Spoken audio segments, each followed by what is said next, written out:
Because yes, they are in charge of the fertilizer. They're supposed to keep little demons away from you, little gnats and stuff. Yes, yes. But listen. That fertilizer can only last for so long. Yes. Listen, they got to eat too. Yeah, they do. I mean, they're praying all the time, but I know, so we got to eat too. Yes. So sometimes we just got to be like, okay, all right, you do you. I'm going to still pray from you from back here. And I'm going to watch you. I'm going to watch you. I'm going to pray for you. They can't babysit you. Amen. They're not supposed to. Amen. That's right. They're supposed to use the fruit that they have, that God has given them, Yeah.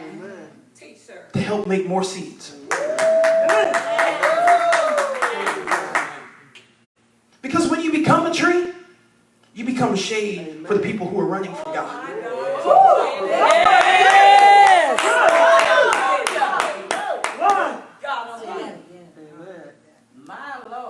When you were planted and you're rooted and you've waited and you've grown up, you become a shade,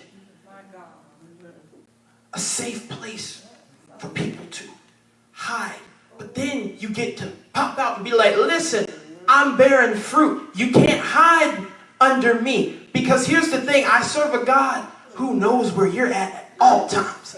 You know, because he knows where I'm at all times. And currently, at this moment, I'm a tree. And I can't deal with these rusty leaves that just keep falling off. Okay, if you're going to be with me, you're going to ride with me, you're going to know who Jesus is. If you can't handle that, I got to kick you away from my trunk. Because this tree was planted for a reason. Yes. Try not to preach, I told y'all. I just, ooh, okay. All right. So yeah, they can keep little gnats and stuff away from me. As much as possible. But there's some people trying to keep gnats away from them. It's just like a little continuous circle.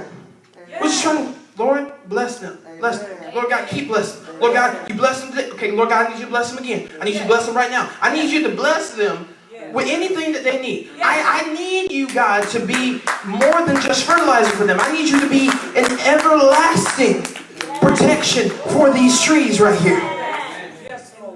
Because they're the head of this right here. This awesome ministry. They are charged with praying and producing fruit.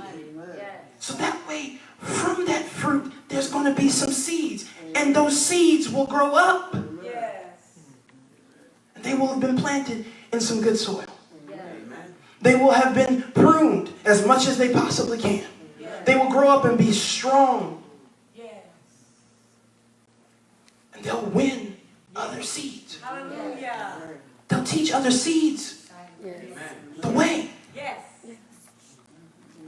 You, everyone, especially my kids, this year, I want you to go in knowing something. You are not like anyone else in that school. Amen. We need this, Dennis. Amen. It is not your job to fit in. Come on here now. Come on. It is not your job to conform to the world. Yes. It is your job to simply walk into that school and say, God, I don't know everything. God, I haven't even grown.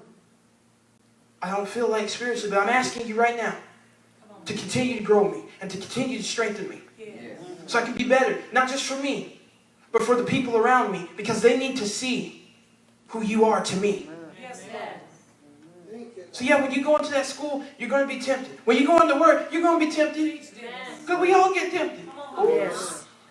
We all get tempted. But it's not for us. Nothing here is ours. It all belongs to God. Yes. If it weren't the case, this place wouldn't be open right now. That's That's how I know that they pray. Yes. That's how I know that they fight. That's how I know they're bearing fruit. Because this place wouldn't be here if they hadn't. So, what type of seed do you want to be? Are you going to let God use you? Or are we just going to wither out and die? Because you guys are the next late, great generation. You know? You guys are going to be doing things in this world that generations before you couldn't do. You're going to figure it out. That's right. I guarantee y'all, one of y'all are going to find out a way to make your microwave talk to you. I guarantee you. You just be sitting there one day, and I'll be looking. I'll be watching you. And be like, listen, I need you to warm this up for like 2 minutes. And I'm going to look at you and I'll be like, I told you. I told you. I told you you're going to make it work. But you guys are going to be able to do things. Yes. Another cool thing is you guys are going to find different ways to win people to Jesus. Hallelujah.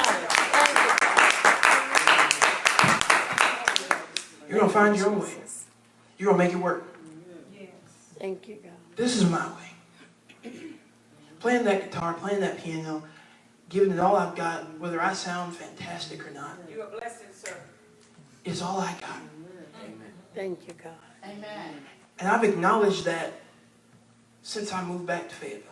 Thank you, God. Because it took me going through all my mess and coming back home, Hallelujah. getting a guitar in my hands, my mom asking me to write a song for her party that she was having. I looked at it, I was like, who writing a song? Not this one. She's like, boy, just write the song. I said, okay, fine. You told me not to talk back, so I'm just going to do it. I wrote a song, went into my youth group, played it. People had gone.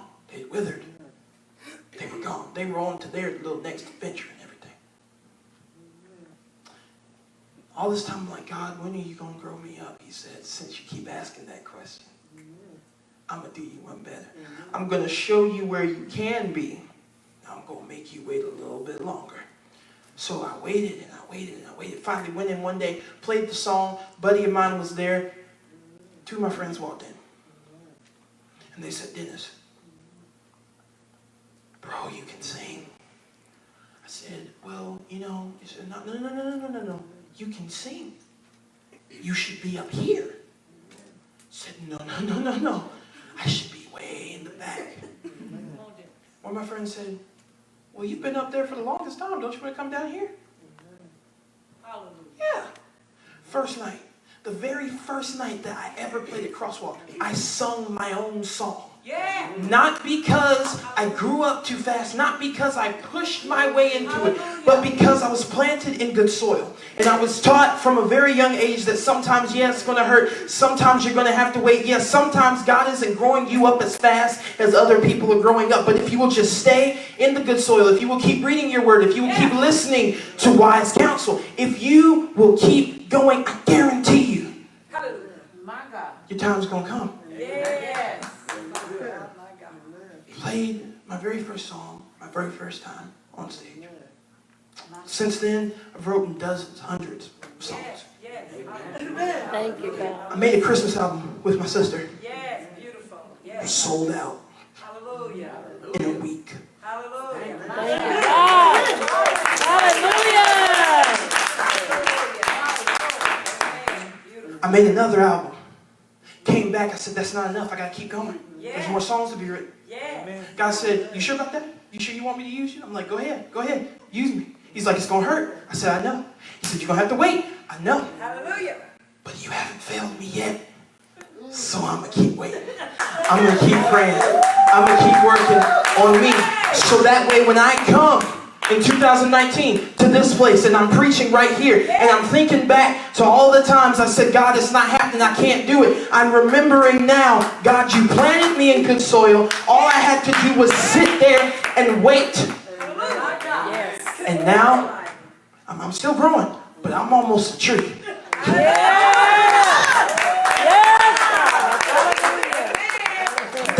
there. I can feel it. I can feel them branches, you know? That's what I'm saying. So what type of seed do you guys want to be? What type of seed do you see yourself being in the future? My God. How can God use you tomorrow? Yes. Anybody go back to school tomorrow? Work tomorrow? Anybody? Okay. There you go. Ask yourself, before you even walk into the building, God, I want you to use me today. How can you use me today? Don't ask God, what you going to do for me? Amen. That's the worst question to ask for God, because he's already done something for you. You're talking to him, aren't you? Yeah. Amen. Amen. You're breathing. You're alive. You can walk. Yes. I've already given you everything that you need. I don't need you running marathons or just being the best in your school, right? I just need you. Let me work on you so that way when you grow up, the tree bears so much fruit. And the people that are picking up the fruit can't even keep it in their hands. Hallelujah. So, what type of fruit do you want to be? So I'm going to ask everyone to close their eyes. Say, Dennis, listen, you keep asking me to close my eyes. I'm going to go to sleep, man. I know. Try not to preach, guys. I tried. It didn't work, because, Spirit was moving. I was feeling it, Like my mama taught me, that's what I'm saying. That's another thing she taught me. She taught me how to preach. That's what she taught me. She taught me that. She also taught me how to read, so praise God. But listen. Okay. I don't know where you're going after you leave here. I don't know the situation that you're going to walk into tomorrow. I cannot predict your future. The only thing I know is that the Bible says you have to be planted in good soil so you can grow. Yes.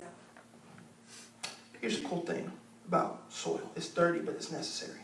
Hallelujah. I'm going to say that again. It's dirty, but it's necessary. You know what was also necessary? Jesus dying for your sins. Amen. It was dirty, but it was necessary. It was painful, but it was necessary. It was terrible to watch, but it was necessary. People laughed at him. People spat at him, but it was still necessary. Yes. If you think about it, if Jesus hadn't have gone to the cross, then we wouldn't be here right now. Amen. We'd still be paying the penalty for our own sins. And this is where Jesus is at right now, here, in your heart. And he wants to get access to everything. But the only way he can do that is if you let him in. Because my God is not a God who just bombards his way everywhere. No. He says, if you want me, you got me. Yes. But if you don't say I never gave you a chance. Amen. So, I'm going to ask you. Do you know who Jesus is? Do you know what he did for you? Amen. If you do, I want you to just raise your hand. Just raise your hand. Hallelujah. Okay. All right, that's mostly everybody. All right, that's good. I'm talking to you now. Okay. All right. Now, here's another question. How often do you let him work on your seed since you know him? How often are you in his word? How often are you just allowing God to use you? Maybe it's one time a day. Maybe you meet with him just in the morning and sometimes at lunch. Maybe so. But wouldn't it be crazy if we just met with God all the time?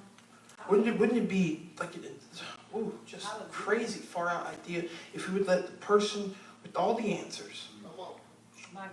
to all of our questions, let the person who even planted us in the soil that we're supposed to be in have control of everything. Hallelujah. So then that brings up my next question. Is God in control of every area of your life? Before my people go back to school, before my people go back to work, is God in charge of everything? Because if he's not in charge of everything, he's in charge of nothing. If he's not in your life, or in a section of your life, he's not in your life at all.